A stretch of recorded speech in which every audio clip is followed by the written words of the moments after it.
हमारे साथ मौजूद हैं साबिक सफ़ीर शाहिद कयानी साहब। बहुत बहुत शुक्रिया आपका शाहिद कयानी साहब, आपके वक्त का। जनूबी एशियाई ममालिक से चीन की बढ़ती कुर्बतें भारत को इलाकाई सियासत के महाज पर गैर मुतालिक कर रही हैं। पहले श्रीलंका और मालदीव और नेपाल की नई हुकूमतों ने भारत के मुकाबिल चीन से ताल्लुकात को तरजीह दी और अब बांग्लादेश ने भी भारत से दामन छुड़ाकर चीन से मजबूत ताल्लुक की बुनियाद रख ली। जनूबी एशिया में चीन के असर और रसूख में इजाफे की वजह क्या है? जी, मैं पहले आपको बताऊं, मैं बांग्लादेश में भी रहा हूं, जहां पर मतलब सफारतकारी में एक पोस्टिंग मेरी बांग्लादेश में भी रही काफी साल पहले जी। उस जमाने में बेगम खालदा जिया की हुकूमत थी। एक चीज आपने समझने की कोशिश करें, अभी जो आपने कई खबरें आ रही हैं कि जी जो चीन है वो शायद बांग्लादेश में कोई अपनी बेस बनाए। अभी इसकी तस्दीक तो नहीं हुई, क्योंकि चीन ने ज्यादातर अपनी जो रीजन के अंदर किसी मुल्क के अंदर अपनी बेस नहीं बनाई। ये जो मिलिट्री बेस जिबूटी में है, जो अफ्रीका के अंदर, वहां उन्होंने बनाई है अपनी। बाकी किसी जगह मुझे अभी तक कोई तस्दीक नहीं हुई। दूसरी बात है कि चीन की हिंदुस्तान के साथ जहां पर ताल्लुकात बड़े नाजुक हैं, वहां पर 2-2.5 साल पहले लद्दाख के अंदर इनकी ये एक कॉन्फ्लिक्ट भी हुआ।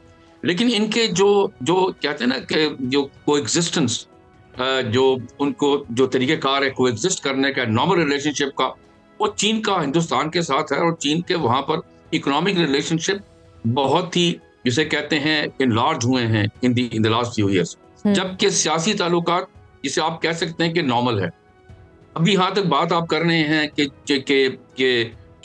चीन का जो अपना असर है अपने रीजन के अंदर, वो बहुत ही इनलार्ज हुआ। जैसे आप मालदीव की बात करें, अभी देखें नेपाल के साथ भी ताल्लुकात बहुत ही अच्छे हैं इकोनॉमिक, भूटान के साथ उन्हें ताल्लुकात बना लिए हैं, और जो पाकिस्तान के साथ ताल्लुकात हैं ही अच्छे हैं, बर्मा के साथ ठीक है। इन मुल्कों के साथ चीन के ताल्लुकात इसलिए कि जो रीजन के मुल्क हैं, छोटे मुल्क हैं, वो इग्नोर नहीं कर सकते चाइना की इकोनॉमिक जो है राइज। और चाइना की जो इकोनॉमिक राइज है वो पीसफुल है एज कम्पेयर अमेरिका के साथ। अगर आप मुकाबला करें, जो 1945 1939 से लेकर अब तक अगर आप देखें, तो किसी न किसी जंग में वो जारी रहे हैं, जिसकी वजह से जो लोग उनकी कई दफा रिलेशनशिप को बड़े डाउटफुल देखते हैं। यहाँ पर चाइना की जो राइज है पीसफुल है, और रिलेशनशिप भी उन्होंने बड़ी पीसफुल रखी हुई है, और इन मुल्कों की उन्हें इकोनॉमिकली उनकी मदद की है, उनके हालात बेहतर किए हैं उन्होंने, तो वो उनसे ताल्लुकात ज़ाहिर है बढ़ा भी रहे हैं। अब आ जाए बांग्लादेश के ऊपर। बांग्लादेश के साथ अगर आप देखें, जो भी एक साल के अंदर जो ताल्लुकात खराब हुए हैं हिंदुस्तान के बांग्लादेश के साथ, जी, उसमें हमें किसी की हमें कोई परेशानी, हमें कोई हैरानगी नहीं होनी चाहिए। वो ये था कि जो पिछली हुकूमत थी, उन्होंने जहां पर चीन के साथ ताल्लुकात उनके थे, ये बता दूं, ये समझते हैं कि ठीक अच्छे थे, लेकिन उन्होंने हिंदुस्तान के साथ ताल्लुकात बहुत बढ़ा लिए, और जिसकी वजह से, और फिर यहाँ तक कर लिए कि जो अपने मुल्क के अंदर असल में हुआ तो इंटरनल हालात खराब हुए हैं, जिसकी वजह से हिंदुस्तान ने इनको सपोर्ट दी पिछली हुकूमत को। और अब जो बांग्लादेश की हुकूमत है, वो चाइना वो हिंदुस्तान के साथ उसकी रिलेशनशिप को ट्रस्ट नहीं करती। सही, ये मैं बता दूं, एज कंपेयर टू चाइना, वो हिंदुस्तान की रिलेशनशिप को ट्रस्ट नहीं करती। और फिर उन्होंने वो जो पिछली जो वजीर आजम है, उनको भी उन्होंने वहाँ पर जो रेफ्यूजी स्टेटस दिया हुआ या रखा हुआ वहाँ पर, ये उनके लिए हिंदुस्तान, जो बांग्लादेश की हुकूमत के लिए, ये कोई उनके लिए ये अच्छा समझते इकदाम हिंदुस्तान ने नहीं किया। सही। अच्छा, अभी जैसे कि अब बात करें कि बांग्लादेश, क्योंकि खबर तो ये है कि बांग्लादेश ने खुद ऑफर की है चाइना को एयरबेस बनाने की। अगर ये एयरबेस बनती है, दर हकीकत खलीज बंगाल में एंट्री ऑफर है ये, और खलीज बंगाल में चीन की मौजूदगी स्ट्रेटेजिकली से किस हद तक फ़ायदा देगी, और इसका इंडिया को नुकसान होगा क्या, या उसके मफादात पर असरअंदाज होगी? मैं ये समझता हूँ, मैं अपनी एक्सपीरियंस से कह सकता हूँ कि मेरा नहीं ख्याल कि चीन जो है वो बांग्लादेश में कोई अपनी मिलिट्री बेस बनाएगा। अच्छा, ये मैं कैसे, इसलिए कि फिर जो हैं, जो देखें ना, रिलेशनशिप जो वैसे भी चीन के हिंदुस्तान के साथ सियासी तौर पर बताया ना नाजुक हैं, वो फिर बहुत खराब होने का उन पर डर है। ये नज़ाकत में जो है बड़ा मसला बन जाएगा। मैं ये समझता हूँ कि चीन बांग्लादेश के साथ सियासी और इकोनॉमिक जो रिलेशनशिप है उसे इनलार्ज करेगा, बढ़ाएगा, बिल्कुल बढ़ाएगा। जहां तक बेस बनाने की बात है, हो सकता है कि दूसरे आपके जो आपके मेहमान है वो ओपिनियन में आप शायद वो करें।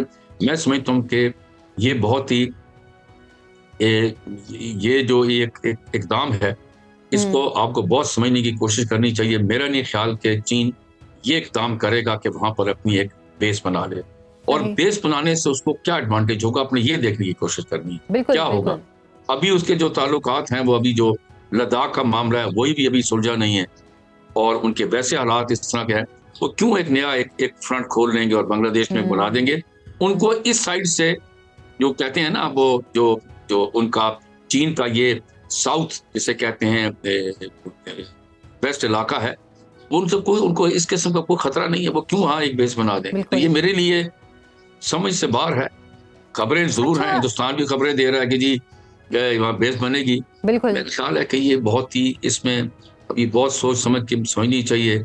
ये इस इंग्लिश में कहें too early to give an opinion. अच्छा शाहिद साहब, एक और भी जो गैर मामूली चीज़ हुई है कि जुलाई इनकलाब के बाद से भारत के खिलाफ बांग्लादेश का मुसलसल जारहाना रवैया, ये 54 सालों में हमने पहली बार मुशाहिदा किया है।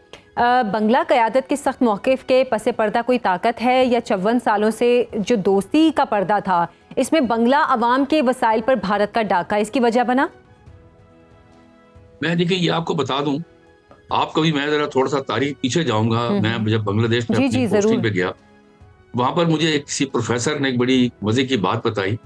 उन्होंने कहा कि आपने कभी ख्याल नहीं किया कि जो हिंदुस्तान का यहाँ असर है इस जगह पर बांग्लादेश में, स्पेशली अवाम के साथ, वहां पर अवाम, बांग्लादेश की अवाम मेजॉरिटी ने हिंदुस्तान का जो इकोनॉमिक जो है प्रेशर है, जो इकोनॉमिक जो इन्फ्लुएंस है, सियासी इन्फ्लुएंस है, उसको कभी पसंद नहीं किया। अच्छा। बल्कि शेख मुजीबुर रहमान जब वापस आए 1972 में, ने सबसे पहला ये काम किया, जलसे में कहा कि जी आप ठीक है, आप यहाँ हिंदुस्तानी फौज को कहा जी मेहरबानी आप आ गए, अब आप जाएं यहाँ से। अच्छा। तो ये मैं बता दूं, मैं खुद वहां पर लोगों को मिलता था, बात करता था, क्योंकि और फिर ये है कि एक ऐसा रिलेशनशिप जो असर था वो सफोकेटिंग था, तो कहते हैं ना सांस बार रोकने वाला।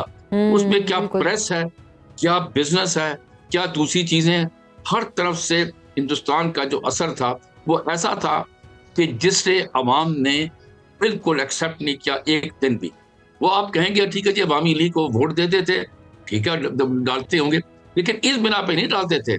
वो डालते थे जिस तरीके से पिछली हुकूमत ने जो इकोनॉमिकली जो प्रोग्रेस की थी मुल्क के, जिसमें लोगों को फायदा पहुंचा था, ये है, ये इट्स अ फैक्ट, उसकी वजह से। लेकिन हिंदुस्तान की पॉलिसीज में की वजह से अगर ये हुकूमत ने थी, और यही वजह है कि जब इनको अब निकाला है, तो उसमें फिर जब ये मूवमेंट चली, तो उसमें जब हिंदुस्तान की जो उन्होंने रवैया देखा इनकी इस गवर्नमेंट की सपोर्ट में, उसमें फिर लोग अब इतने खिलाफ हो चुके हैं कि वो वाला पिछला जो ताल्लुकात हैं हिंदुस्तान के जिसमें थे बांग्लादेश हुकूमत के साथ, वो मेरा ख्याल है कि रिवाइवल नहीं होगी। हाँ ये जरूर है कि कोई हुकूमत बांग्लादेश की इसको इग्नोर नहीं कर सकती कि तीनों चारों तरफ से हिंदुस्तान ने जो बॉर्डर्स मिलते हैं वो मिले हुए हैं, और उसकी वजह से उन्होंने कोएग्जिस्ट करना है, उसको वो इग्नोर नहीं कर सकते। कैसे ऐसे ताल्लुकात जरूर रखेंगे जिसमें बांग्लादेश को अपनी इन बॉर्डर्स के ऊपर से जो है खतरा ना हो। सही। अच्छा एक सवाल आपसे मैं ये भी जानना चाहूँगी कि अब जो बांग्लादेश की केयर टेकर गवर्नमेंट है, इसका जो रवैया है पाकिस्तान के साथ या बांग्लादेश के साथ या दूसरे ममालिक के साथ, जो इलेक्शन के बाद गवर्नमेंट आएगी, क्या ये उसकी डायरेक्शन तय करेगी? ये रवैया तय करेगा उसकी डायरेक्शन?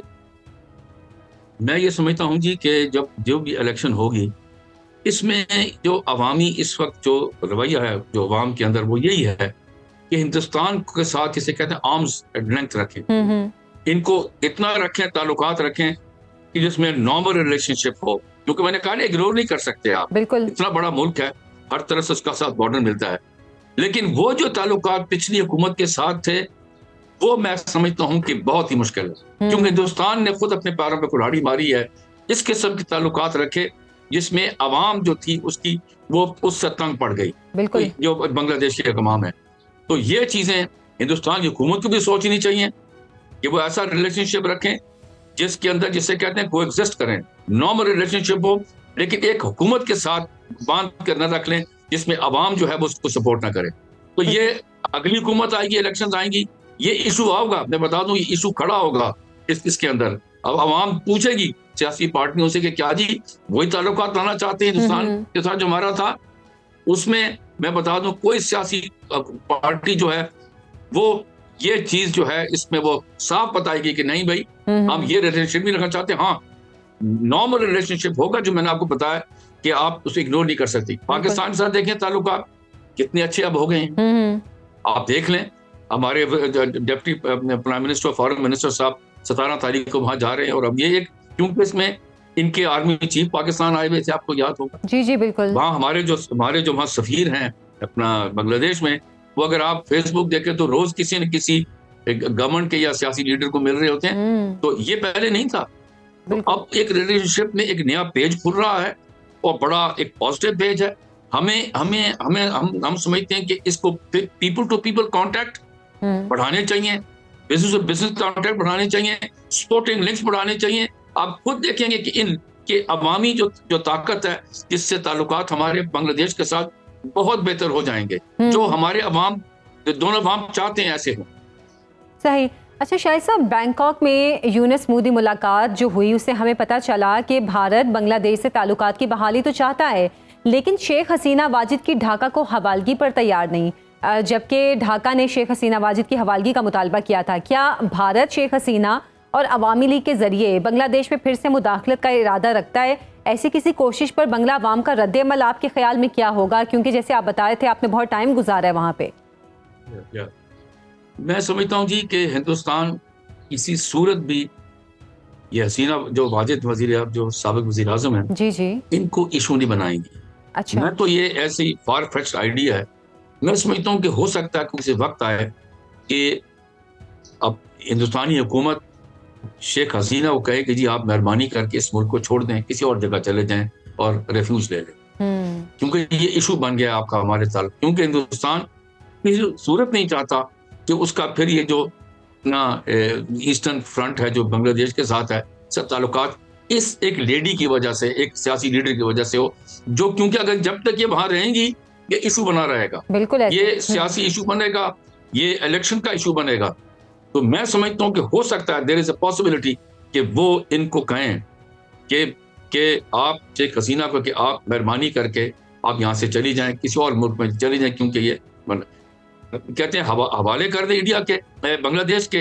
वो मैं समझता हूँ कि वो नहीं होगा। अच्छा। ये जरूर होगा कि इनको कहा जाएगा कि आप यहाँ से चले जाएं कि आपकी वजह से एक बिला वजह की टेंशन खड़ी है बांग्लादेश और हिंदुस्तान का, क्योंकि हिंदुस्तान अब चाहेगा कि एक नया पेज खोले जिसके अंदर वो कम से कम कोएग्जिस्ट कर सकें एज नेबर्स। बिल्कुल बिल्कुल।